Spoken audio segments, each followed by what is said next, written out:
So I'm sitting with my good friend, Kim Weitcamp. She's a national storyteller, songwriter, and we're publishing a new book with you. It's coming out next spring, a year from now.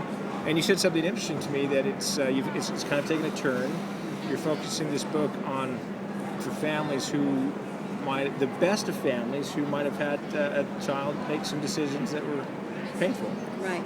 I have not yet met a family in my travels, and I travel a lot, who have children without one of them causing some heartache. And so this book, Raising Perfect Children and Other Fairy Tales, talks about that and about how you shouldn't second guess what you've done. It's done. And you just need to, a friend of mine, Sid Lieberman, told me that there's two pictures on the wall, because I was telling him about my book, and he said there's the one that you wish things could be like, and then there's the one that is. And you just have to accept the one that is for what it is and make the best of it. And so the book talks about the heartache of being a mom who has a kid who maybe didn't make the right choices. I lived through that. And asking yourself, what did I do wrong? What could I have done different? And just beating yourself over the head.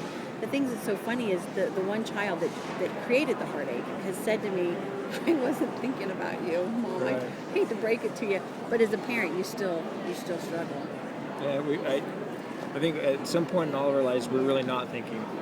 Yeah, I know. And we're not alone. Front lobal cortex is not quite developed till you're like 27, I think, for guys at least. So do you think this book kind of helps parents feel like they're not alone? It's going to make them feel like they're not alone. We're going to meet on the universal ground of understanding that there is no such thing as a perfect human being. So that means you can't be a perfect parent or a perfect child.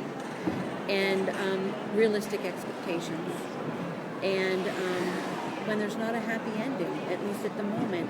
And then we're going to also talk about story.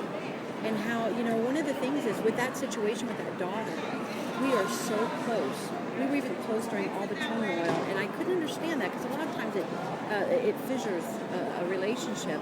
But the stories that I shared with her growing up, and I really did a lot of story training and storytelling, I think is the bobber that kind of kept bringing us to the surface together. Oh, that's great. So that's what the book's going to be about. Good. So it's the title of the book again is? Raising Perfect Children and Other Fairy Tales. Okay. We could all use probably a reminder that that's true.